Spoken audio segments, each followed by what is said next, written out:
Не живет, а блаженствует пес у меня.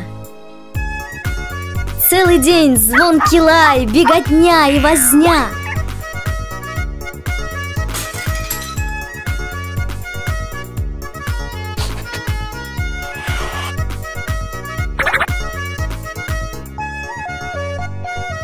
На меня он с таким умилением глядит.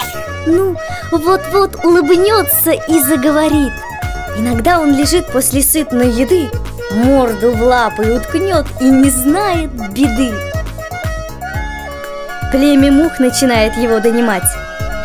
Пес ленивый, ему бы их прочь отогнать. Он лежит и следит за мушиной вознёй. Лишь сверкнет из-под век его глаз озорной. Но когда, почесав себе ухо, встает, разлетается тут же мушиный народ.